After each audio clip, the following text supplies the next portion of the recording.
Welcome to the Epic Narrative, and now my dad, Bob Switzer.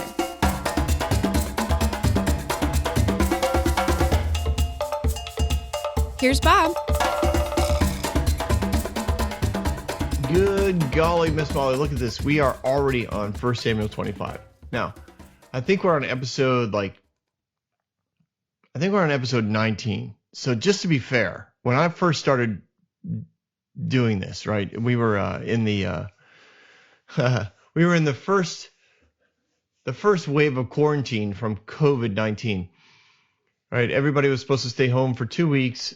We would flatten the curve, get a handle on this thing, and everything go back to normal, right? So I think we were 4 weeks into that 2-week quarantine when I started to step into this because of a lot of people's encouragements over the years. They were like, we love it when you tell stories. You should record these things. Blah, blah, blah, blah, blah, whatever.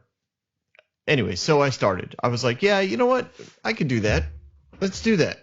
And it's fun for me. It is really fun for me, and I want to do more. And I plan on it. I plan on heading into Genesis and then Exodus, because those are really intense stories that the character of God, I think, is just maligned to the point where a lot of people just step away from God. They look at what quote God is given credit for, and they're like, I can't serve a God like that. But that's a whole other story. We're in this story. Anyways, I just want you to know, when I first started, I really thought I could do this in 15 sessions. I really did.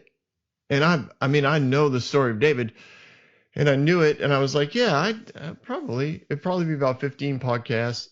And I talked to my producer / friend, and he was like, yeah, sure, I'll help you.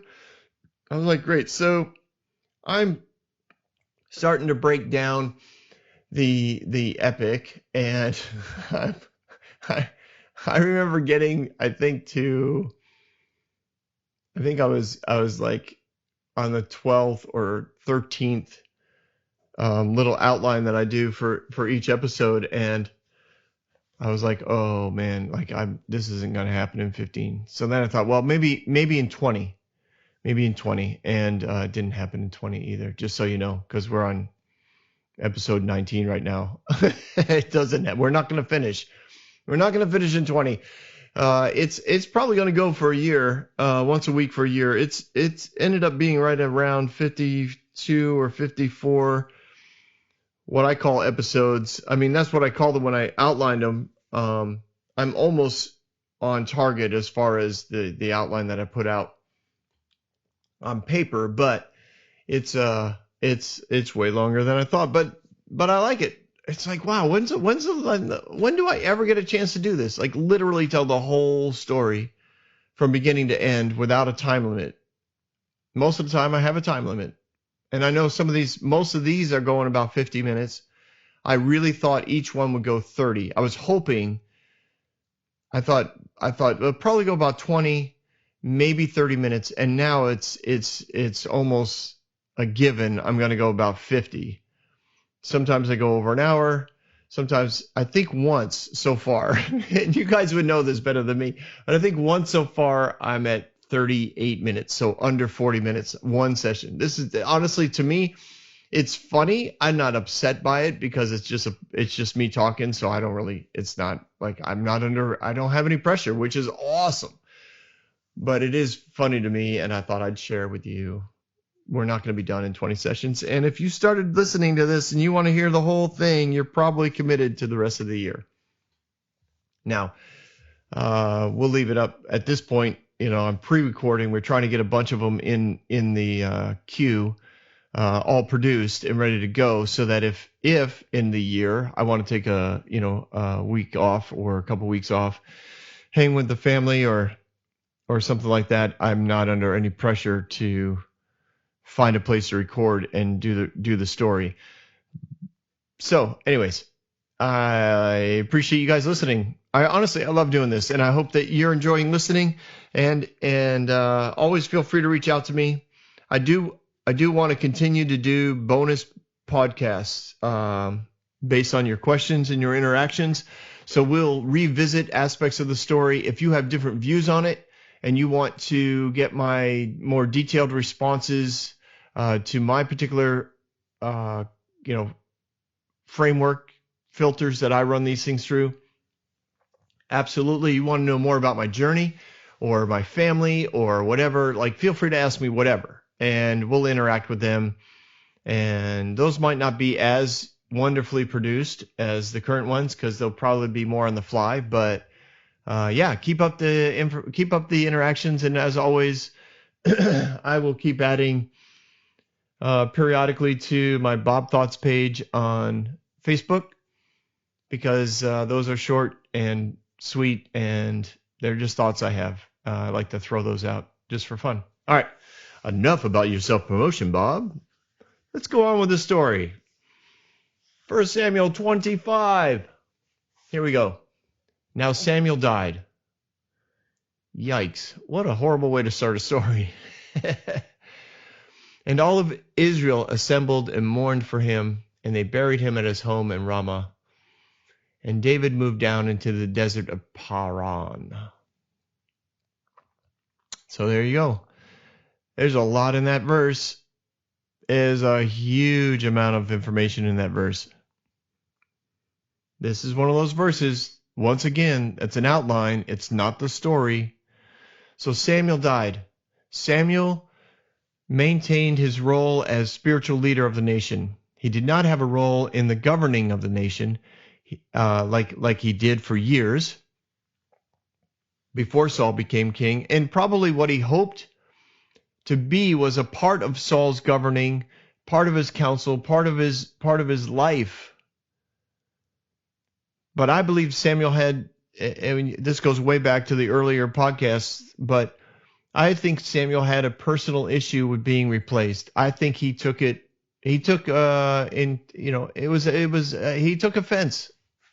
I think he was hurt. He was hurt that the elders of Israel wanted him replaced. They wanted a different leader. And he was hurt because the reasoning for it was he had raised two sons that were just horrible characters. And I'm sure Samuel, like any father, looked at his bad character sons and thought they'll be okay. Like they'll come around. They'll come around when they're actually in charge. They'll come around. They're just young. They're making bad decisions, but it'll be okay. It'll be okay. And it wasn't okay. And the elders forced Samuel's hand on that. And of course, God went along with it in that God's not bound by who's in charge. He really.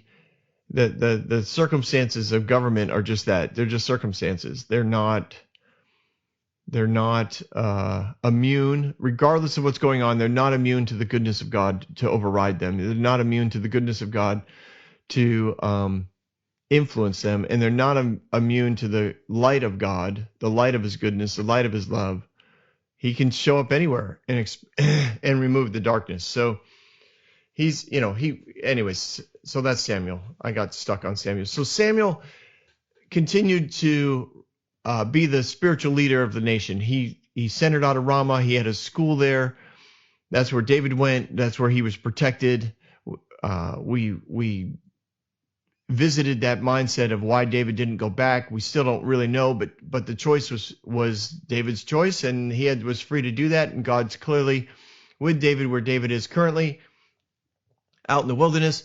All of Israel assembled and mourned him. That probably means even Saul. It was like a national day of mourning. It was a national burial. Everybody showed up. All the dignitaries, all the elders of every tribe, all the large families had representation there. I'm sure the prophet's school was well represented. I'm sure that there was a lot of preaching, sharing, singing. It was pretty intense. David was not there, which makes sense. I know that too, but I'm just to be sure. So David, I'm sure looks at finds out Samuel died, and David realizes, Samuel was the only person in leadership that both he and Saul had in common that wasn't family. Like as far as reconciliation goes, if anybody could have brokered a conversation between Saul and David, it would have been Samuel. Jonathan was on the outs as far as that goes. His father didn't trust him anymore because he had helped David escape and had sworn, covenants with David to rule alongside David when David was king. Like there were things there that offenses that Saul chose to take. So Jonathan could not have brokered the deal. He did once, but he couldn't do it again. Samuel would have been that person. Samuel could have stepped in as a spiritual leader of the nation. He could have stepped in as his role of prophet, not ruler, but prophet. He could have maintained a relationship with Saul. He could have developed a relationship with Saul. There's so many things that Samuel could have done to help Saul out, to still be available. And I'm thinking that Samuel probably thought similar to a lot of people in ministry, which is, hey, if you want spiritual advice, I'm here. I mean, there's a lot of pastors that feel that way about their church, right? You want to come to church? I'm here. You want counsel? I'm here. You want advice? I'm here. I'm not going to call you. I'm not going to see what's going on in your life and stop by and see if I can help. It's your job to come to me. Now, at some level, that's true, right? No one can work harder on your problems than you can. And there's a lot of people that head off into ministry and they start working hard on other people's problems, but the people don't want help. They don't want to work on those problems. And over time, people in ministry get wore out, or the individuals that they're helping, that they've done all this work for, are doing the work. Basically, they're going for the ride. They're not doing the work. So when the person stops doing all the work, the person just gets off the ride and goes back to the way that they were. And it's very discouraging. It's very discouraging in ministry. I've seen it happen. It burns people out. It upsets them. It sours them against future ministry. They're just like, this is useless. People don't get it. And they go and do things. They do, quote, regular jobs to earn money so that they're not hurt anymore by all of this. But it is an interesting balance. But here, Samuel and Saul had a relationship, and Samuel, I think, just kind of took that side approach. Like he had to know Saul was creating this culture of fear, that Saul was struggling with his identity, that Saul was periodically spiraling into depression, that Saul was troubled by his inability to understand what God was doing in David's life. He couldn't receive blessing. All of that had to be information that Samuel would have been aware of, informed about.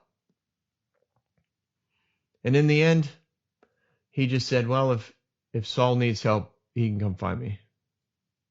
I mean, that's pretty crazy. But actually, it's not, because a lot of people in ministry do it.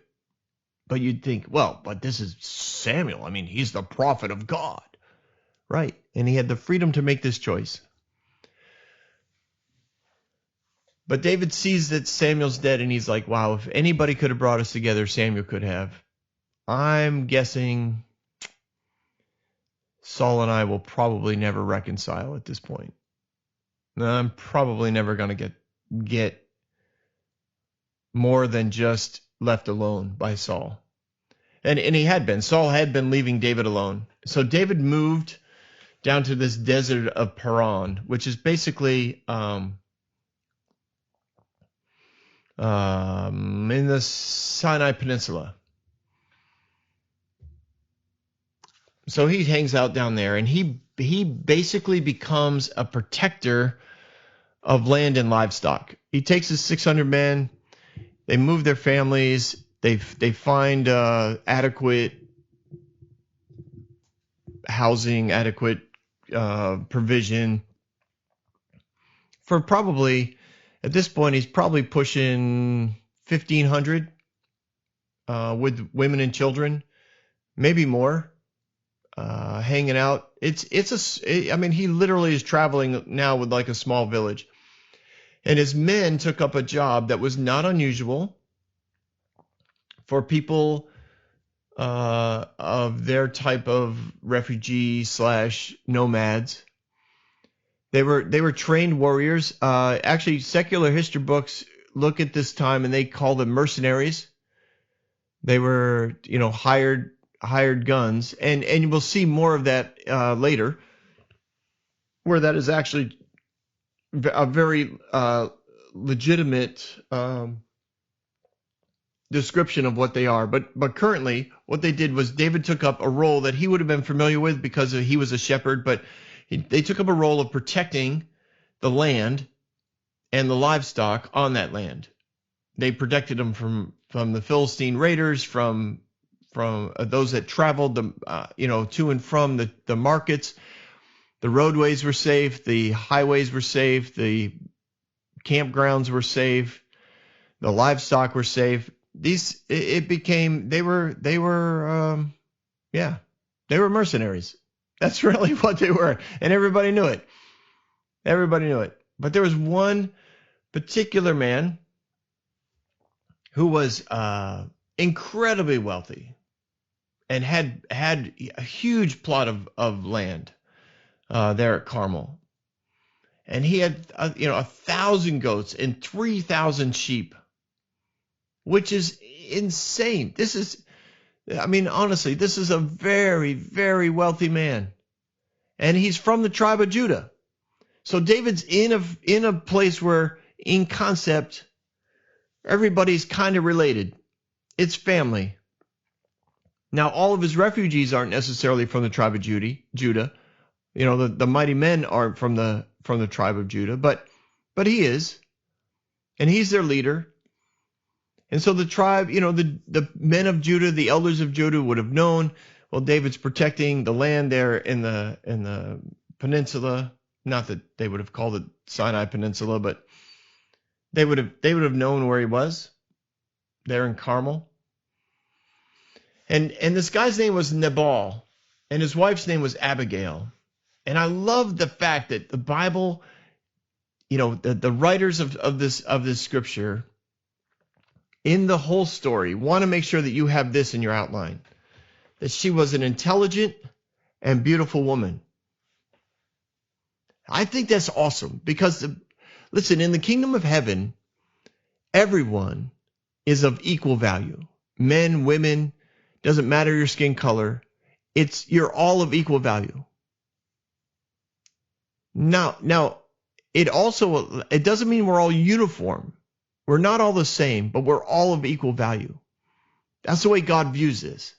So the women here in Scripture are considered as equal valued to men. Now, in the culture, no, they were not. In the culture, they were slightly above livestock. They were culturally valued for their ability to make children. But here in Scripture, the Bible makes sure we know she was intelligent and beautiful. Her husband was surly and mean in his dealings. So this means Nabal was very wealthy, but very harsh and evil. He was technically related to David. He was from the tribe. So David has been there for months, probably close to a year. It's sheep shearing time, which is the time of money. This is how you make your money raising sheep. He's got 1,000 of them. This is going to take more than a day, probably several weeks. All the shepherds are working their way in. All the people that work for Nabal are working their way in. They bring them into the pens, and then they spend several days cutting off all of their wool and then bringing them back out. You can't bring in 1,000 sheep all at once. So there's like a conveyor belt. They're timing this out. If you show up a little early, you go out into the pastures, You wait several days till the pen is empty, and then you bring your sheep in. So this is a huge, big, long deal. So David hears from his men, because David's not the guy who's like watching this.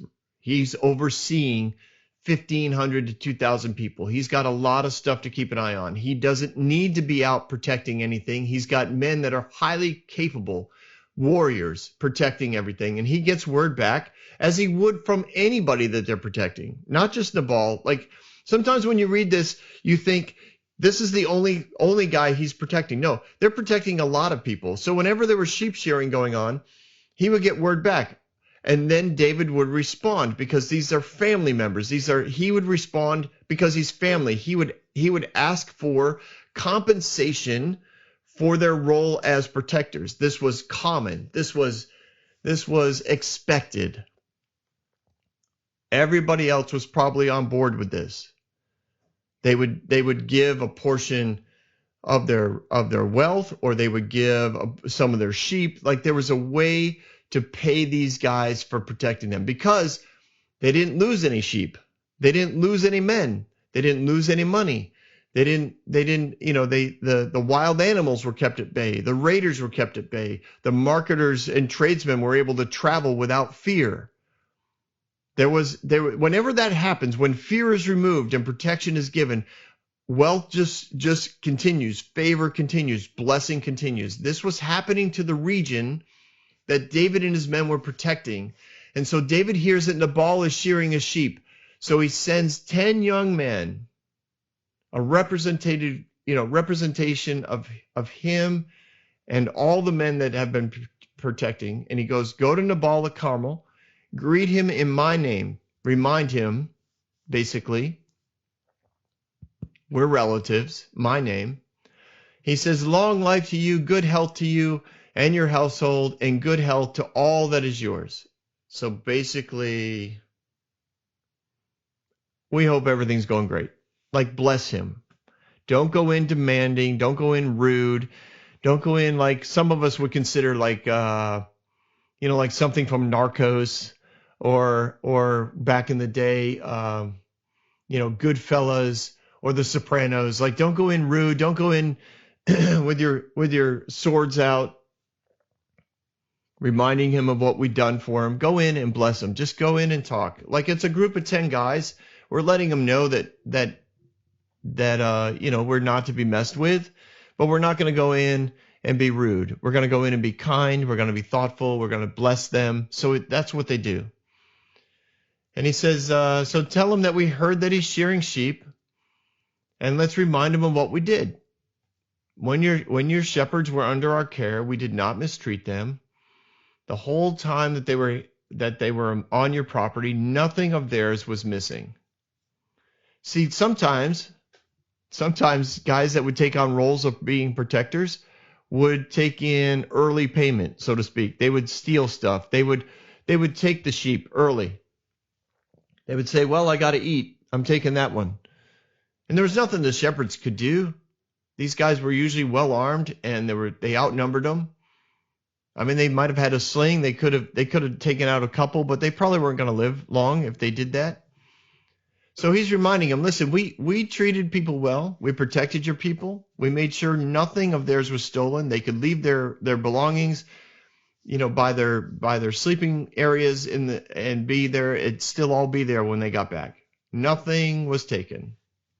And you know this. You can confirm this. You can talk to any of your shepherds that are here shearing your sheep. They all know that this is true. So they're bringing this stuff up not as like a glamorous, let me go through how wonderful we are. They're saying there's evidence of this. You can see the evidence. Ask your own servants. They'll tell you. Therefore, be favorable toward my men. This is David's message. Since we come at a festive time, please give your servants and your son David, your relative David, whatever you can find for them. David's saying, listen, we took great care of you. You know this. You can ask for evidence, eyewitnesses. If you think that we're not telling the truth, feel free to double check our word. These 10 guys represent me, and we're looking for some form of payment. Give us what you can. He's not asking for a specific amount. He just expects payment. And he should expect payment. He did the work. They did the work. They kept everyone safe. So the men arrive, they give Nabal this message in David's name, and then they waited. I don't know how long that was, but sheep shearing was busy. Nabal is, remember, he's mean and surly. He's harsh. He's evil. People don't like him. He doesn't care. He's way too wealthy to care. He's got that, I kind of picture him like, I don't need friends. I don't want friends. My job is not to be friends with anybody. My job is to make money, and I do. So I don't really care. So he gets this message from the men, and he makes them wait. And he makes them wait for a while. And eventually, he decides to give his answer. Now, I picture the servants that are and shepherds and attendants that are all over this sheep shearing time. It's a festive time. It's a fun time. The food is available for everyone because everyone's in town. The drink is available for everybody because everybody's in town. It's a fun time. You're looking at the end of a season in which they didn't lose anything. They didn't lose any sheep. Like the shepherds that are bringing their sheep in know they're going to be paid well because every sheep is there. All the fur is there. They didn't have to run their sheep around because of wild animals. Their sheep didn't lose weight because they couldn't go to certain pastures during certain times. Like this, there's so much blessing flowing right now. Nabal is looking at his wealth and it's just increasing and increasing. It's like a mean, surly, evil businessman, but the stocks keep going up in the company. So he's like, this is awesome. I'm doing everything right. I'm amazing. And he sends his answer back to David's servants. He says, who's David? Who is this son of Jesse? Many servants are breaking away from their masters these days. Why should I take my bread and water and meat I have slaughtered for my shearers and give it to men who coming from who knows where? Wow. This is how we break this down. He insults him. Yeah. He insults him on many levels. He calls him a runaway slave. Many servants are breaking away from their masters these days. Who is this son of Jesse? Who is this David? I don't know him. I don't care. I don't care. He's just a runaway slave, I guess, right? A runaway servant. He's a criminal. These guys that run away from their slaves should be disciplined. Why would I give my bread and meat and water that I've cut? I've taken care of this. In other words, this is I get credit for all that's going on here. And I'm doing this for my servants. Why would I give it to him? He's a runaway. He's not my servant. He doesn't work for me. I don't care about him. I don't care about his men. So David's men, they know what just happened. They probably didn't take this happily. And I'm guessing the servants of Nabal that heard what was going on, this isn't going to go well. They're probably thinking, oh my gosh, I can't believe he just did that. And others are thinking, I knew he was going to do this. Like typical Nabal. He's going to do something stupid like this. We're not going to have, at the very least, we're not going to have protection next year. Not going to do it. Everybody's going to be raiding our herds. They're going to be taking our sheep. They're going to be killing us. They're going to be beating us up. The wild animals are going to be able to come in. This is not going to end well. Why did he do this? Or, of course he did this because he's an idiot. He's a horrible master. He's so unkind. So David gets a message back, and he is so insulted. He's embarrassed. He's mad. David, maybe because he wasn't being chased by Saul, maybe because he thought he kind of hit a rhythm down here and he'd find a place where he could be at peace. Maybe he wasn't connecting to heaven as much as he had before, which is not unusual. David's allowed to be normal, and he was just kind of in his normal life. I'm sure he loved God. I'm sure that he sang. I'm sure that things like that were going on, but it wasn't the same. And so this offense occurs within David. This is what happens when you get offended. You feel embarrassed. You feel mad. You feel insulted. You feel, you're questioned. How dare you question me? How dare he accuse me of being a runaway slave? I was, kicked out. I was chased out. My master tried to kill me several times. This was not, I didn't run. I still serve the nation. I still serve the king. I just don't have a role anymore. Oh man, David was just, in his mind, it was justifiable offense, justified in being angry. He spent all that time and energy protecting this man's wealth, and he became far more wealthy because of it, and now he won't even share one sheep. David didn't even tell him what he deserved. He just said, give us something. Give us something of your wealth. And the guy wouldn't give him anything. Oh man, this David was so mad.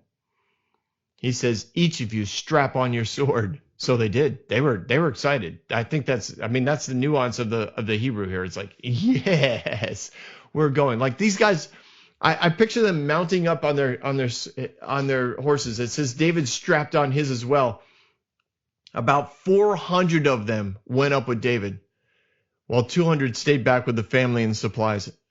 400 men. They look like the Dothraki from Game of Thrones. That's what I pictured this whole scene. Like they are, you do not want to meet these guys on an open field. They are pissed. They just are.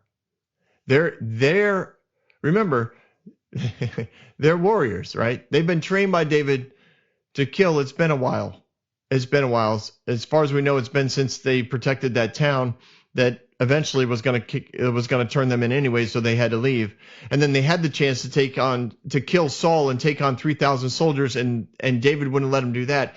Now they've been guarding sheep, which at some level is nice, but in a lot of ways for a warrior, it's like, what am I doing out here? Like I'm killing coyotes.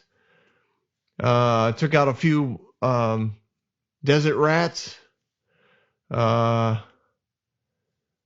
Maybe a few of them took on some raiding party.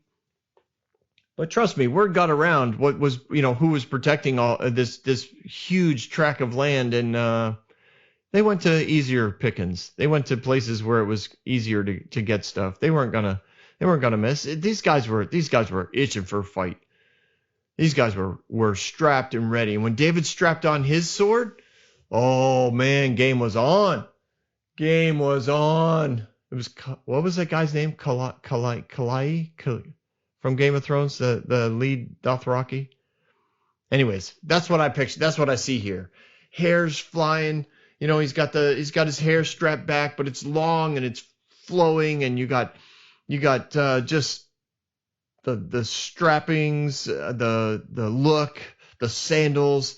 He's on a horse, and off they go. They are headed into battle. There is no way the shepherds are going to resist them. They all know them. They like them. They're going after Nabal. They're going after his family. David has decided that the offense that Nabal has put on his family is worthy of wiping out Nabal and his household. Nobody's going to survive. David's like, fine, I will take all your wealth. You think all of this is because of you? It's because of me. This is a classic, clash of pride.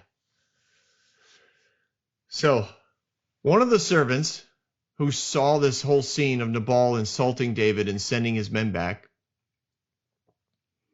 goes and tells Abigail. Why? because she's intelligent, she's beautiful. She probably actually runs everything.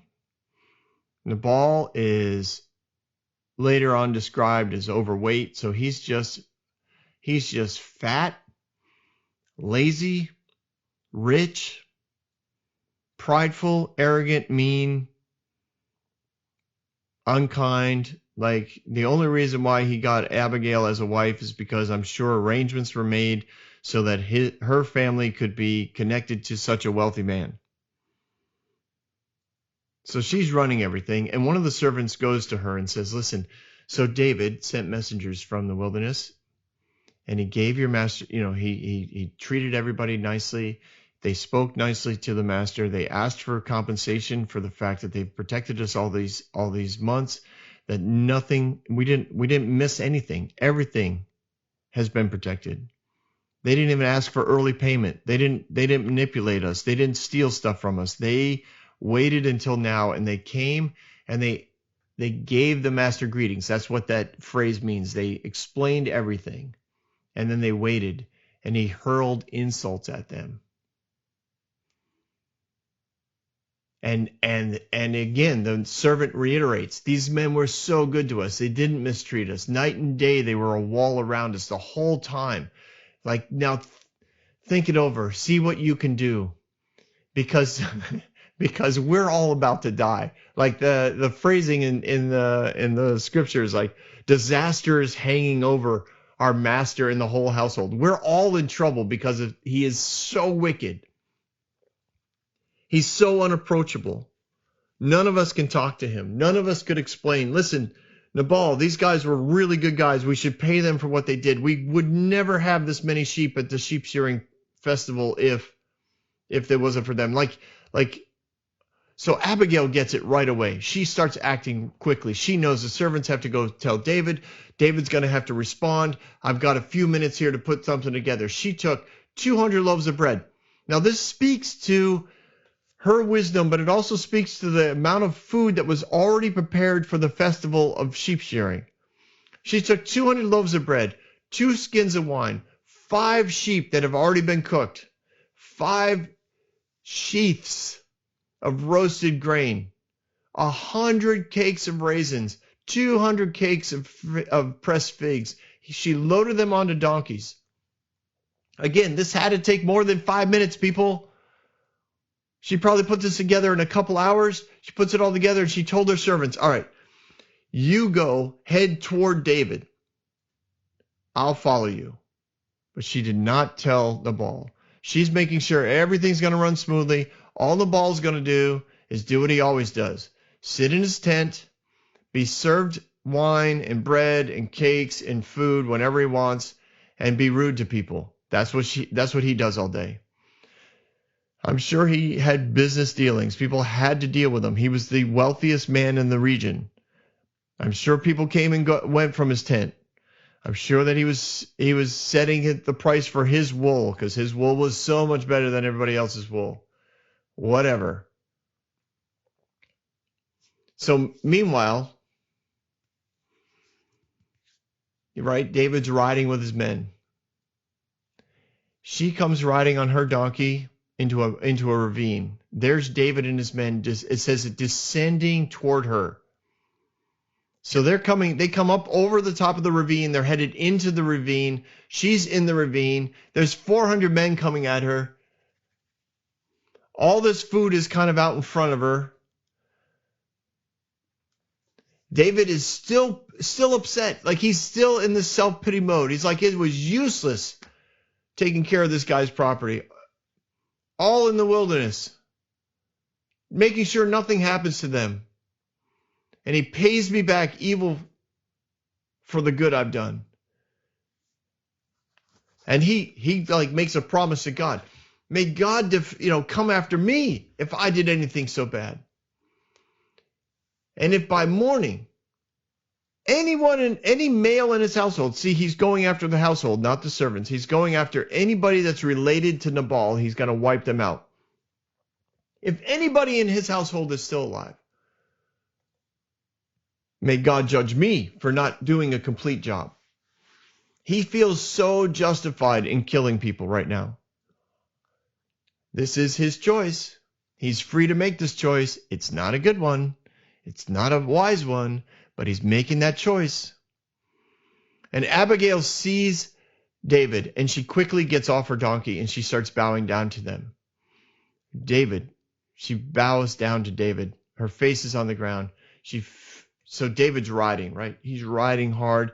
He sees all these servants with donkeys filled with food. I'm sure they ride right by him, but it captures his attention because he's alert. And then he sees this woman. Remember, she's beautiful. Looks will capture a man's attention. He sees this beautiful woman and she bows down to him, and I picture him he's like, whoa. He stops his donkey or his horse and he stops and he looks at her and she falls at his feet. So again, this isn't like he walked up to her. He stops. She scurries over to him and bows down again. And she says, "Pardon your servant. Let me speak to you. Hear what I have to say. Please don't pay any attention to my husband. He is a fool, and he makes foolish decisions.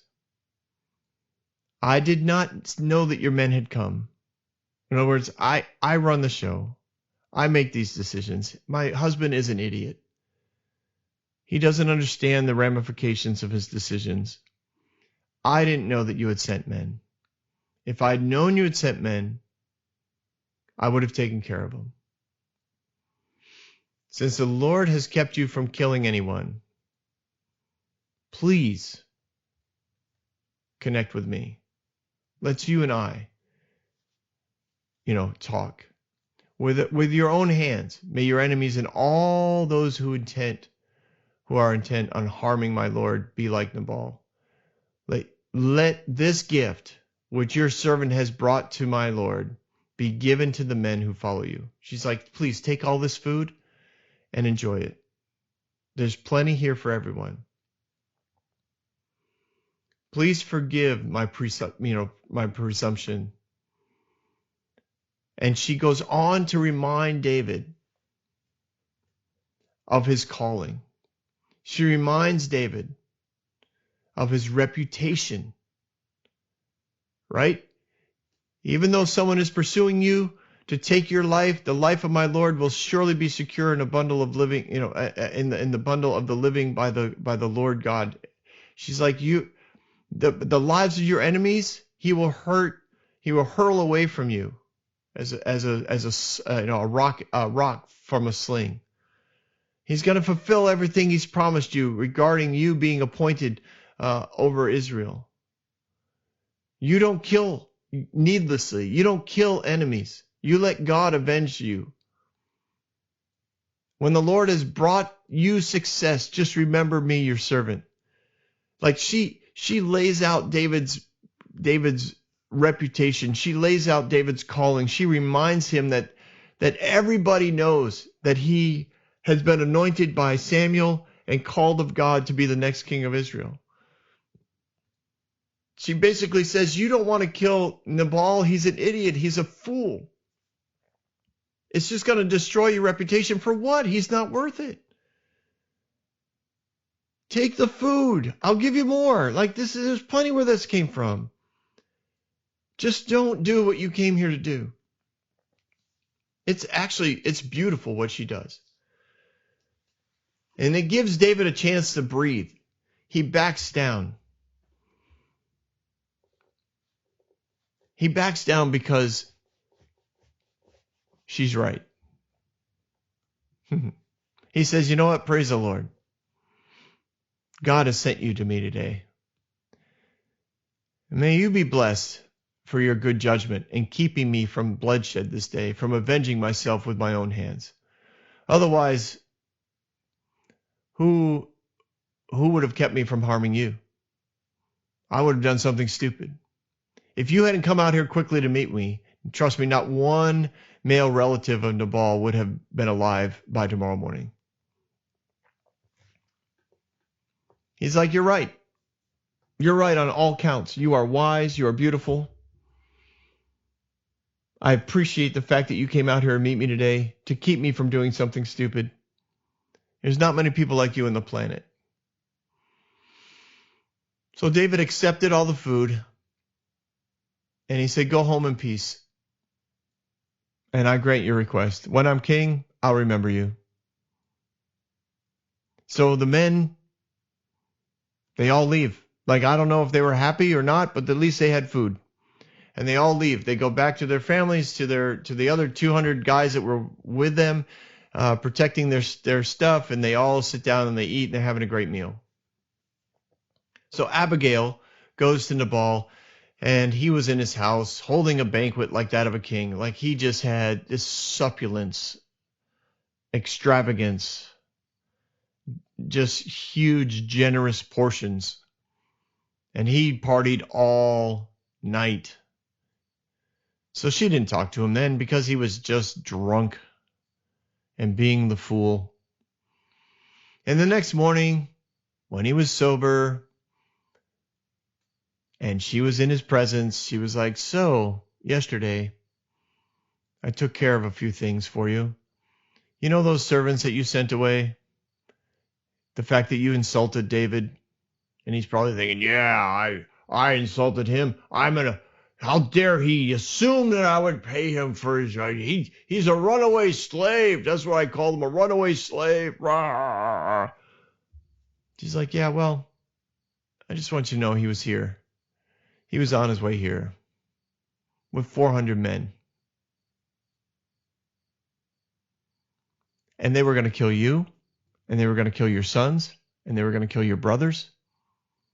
There wasn't anybody in your family that would live. They were coming to wipe out your family. You know, all this wealth that you have, all this influence that you have, it was going to be gone. It was going to be gone in a matter of minutes because these guys don't mess around. Everything that you hold so dearly, he was going to kill and wipe out. And Nabal was very sober at that point. And it said that his heart failed him and he became like a stone. So basically, he had a stroke. Now, whose fault was that? I don't know. Probably his. Probably eating and drinking and not exercising. He had a stroke. And about 10 days later, it says the Lord struck Nabal and he died. Again, I don't think God killed him. I don't think God kills. We've been over this. I do understand why the writer would say it that way. A lot of people say that death is from God. They say, well, it must have been God's timing. Well, that's that. Well, this is what I know. Jesus says that sin brings death. The wages of sin, the end result of sin is always death. Sometimes it's death of relationships. Sometimes it's death of reputation. Sometimes it's death of your body. And in this case, it was. Whatever the results of Nabal's choices were, the end result was death. And when that happened, and David heard about it, he thinks God did it too. He's like, praise the Lord, who upheld my cause against Nabal for treating me with contempt. He kept his servant from doing wrong, and he has brought Nabal's wrongdoing down on his own head. Now, this is this is one of those things where God gets credit for what sin has accomplished, right? David's like, the sin that Nabal has done, God has judged and brought about death. Here's the thing. Once again, sin brings about death. You can look at that as God's judgment and say that God caused the death, or you can say the results of the choices that Nabal made causes death. And who put that principle into the universe? God did. So you can say, well, God did it. I don't think so. Because another principle that's in the universe is that of freedom. Another principle is that of you reap what you sow. That's what brought about the death of Nabal. David gives God credit for it. A lot of people would give God credit for it. I understand why it's written this way. I just don't see God as a killer because Jesus wasn't. And Jesus represents the Father. And I know that for some, it's like, well, this is the Old Testament God, and Jesus is the New Testament God. I don't think God switched his character around. I don't think he said, I'm going to be a murderer for so many thousands of years, and then I'm going to switch. I don't think so. I just don't. So I understand why it's written this way. I just don't think it's true. I think Nabal made his own choices. Nabal died. He didn't have to die. The story could have went forward without Nabal dying. Well, David sent word to Abigail. He's like, he didn't even show up. This is what's bizarre to me. He doesn't go down to see Abigail. He sends a messenger. He's nervous. He says, ask Abigail to become my wife.